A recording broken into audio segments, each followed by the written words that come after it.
Coming up next on the Jeff Crilley Show, you're going to meet a leadership expert who's taking some of the lessons he learned in the military and passing them on to the next generation. His journey just ahead.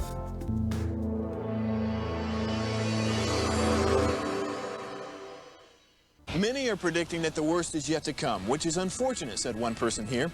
Until now, they've enjoyed the reputation of being the nation's icebox. Watched a burglar in his home this morning by webcam. As a journalist of over 25 years, stories are what make my world turn. Reporting live from the Dallas newsroom tonight, Jeff Crilley, Fox 4 News. But in 2008, I took the jump from my familiar life and started a PR firm from my home. We're talking about anyone with a camcorder like the one I'm using becomes a television network. We started slowly growing the company, and we now have over 100 clients, and we've branched into the world of live digital broadcasting. I now own 8 different TV studios and have a huge team, and the stories that I now get to share are sometimes the most important of my life. Life has a funny way of coming around full circle. This is the Jeff Crilley Show. Well, I find that every generation is curious about the next generation. I remember the Gen X's came along and then the millennials, and now, of course, everybody's fascinated with Gen Zs. What are they like? Especially when it comes to leadership. To talk about that today, Correy Retzloff, he is a leadership expert. Thanks for coming on the show. Well, thank you, Jeff, for having me. Yeah. Now, you teach it at UTA in a college, Goolsby, right? Yes, I teach at the College of Business at UTA. And within the College of Business, there's a program called the Goolsby Leadership Academy, where we get to facilitate the mentorship and development of young leaders into the business community. And we were just talking before the show started about what you're experiencing right there, face to face with Gen Z. What are they like? Well, I'll tell you, it's not what you'd see on the news, obviously. It's not what you see in social media. What I see every day is hungry young leaders. They want to be challenged. They want an opportunity. They want to be taken seriously. But they also want to understand what they're doing, right? They want to be given a chance. But they understand that there's a lot of challenges out there and they have a lot to offer. But you know, there's a hunger in their eyes, and you see it every day. Sure, and leadership, I think, continues to change and evolve. When I was coming up in the news business, bosses would say, it's because I said so. Right. There was no discussion. Right. These days, it's a lot more collaborative, isn't it? They want to know why, right? It's not necessarily me asking and questioning your authority. Tell me why we're doing this. What is the end state? Why are we trying to change, right?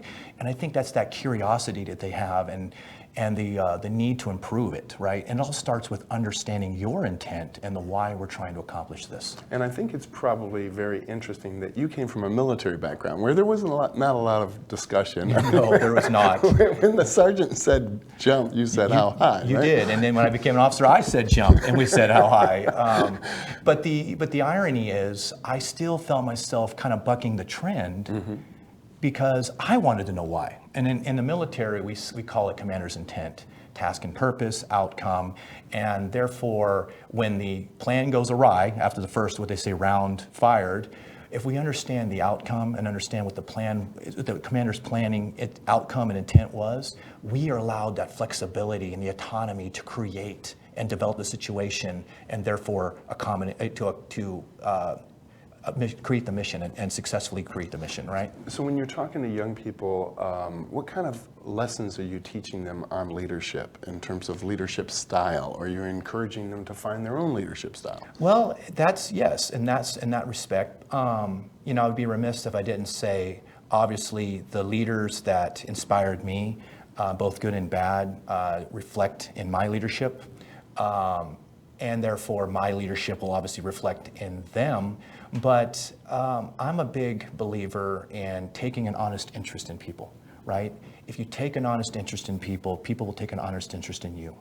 And that was kind of how I've been successful in my young career in the military and now kind of starting in academia. And people see a genuinity in that pursuit. Sure. I want to talk about taking the lessons you learned in the military and applying it to business. We've got some video of just generic office workers Today's office is different than it was even before the pandemic, isn't it? It really has. The pandemic really exacerbated today's office, and you see that obviously with the Zooms and the Teams and the working from home, right? Now you have leaders that's part of their discussion. Like, how do I work from home? What does my commute look like, right? Whether it be commuting from my office to my home, or from my bedroom to my office in my home, right? So that has changed the boardroom.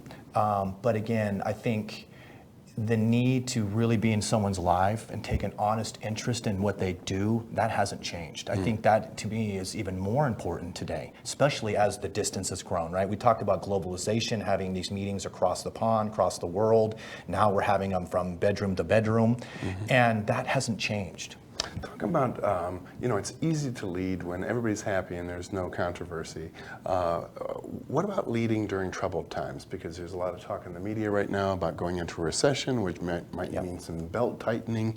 What advice do you have for leaders out there dealing with an anxious workforce? Well, I would say be honest with them, right? Be transparent. Communicate what the plan is, what the intent is, why you're doing what it is.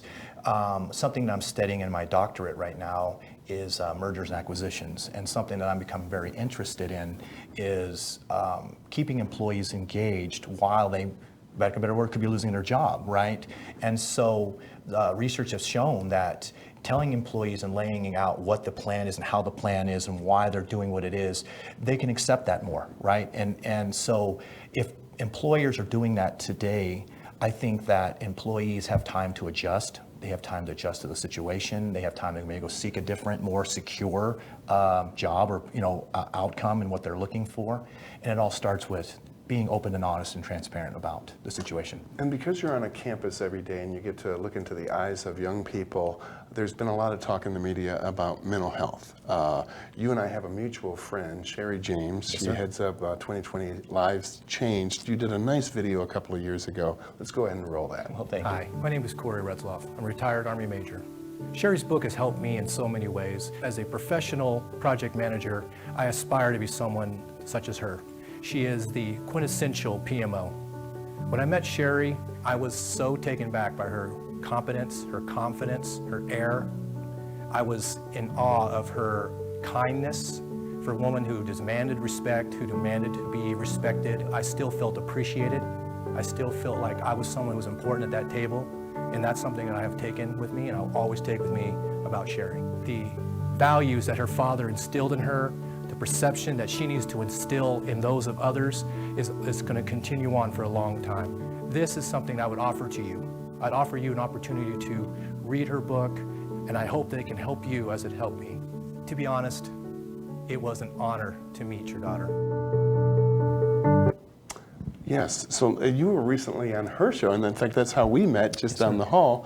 Let's talk about mental health in young people right now. Is that a concern for you? It is. It's really a concern across the board, but these young folks, these young leaders, they're struggling to find their way, right? And there's so much pressure of what the image looks like, what right looks like. And as I mentioned earlier, without a lot of guidance of how to become what right looks like.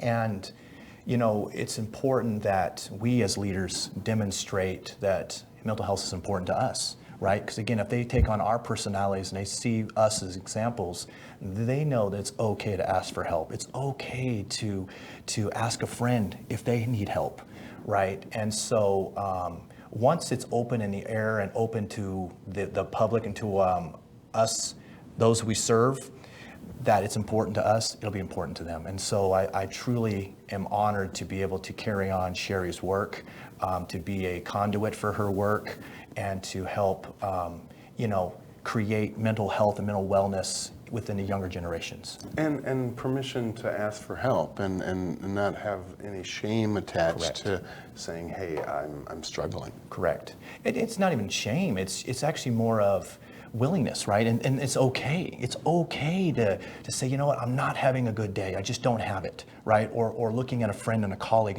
and saying, are you okay? What's going on? Hey, you want to have a talk? Want to have a conversation? Or, I'm here for you, right? And being excited about that. Maybe not excited, but maybe enthusiastic about encouraging someone to talk about these struggles they're having. Outstanding. You've been an amazing guest. We're going to end with your LinkedIn page. If anybody wants to get a hold of him, that's his LinkedIn address. And Correy Retzloff, thanks for coming on the show. Thank you so much, sir. That's it for now. We'll see you next time.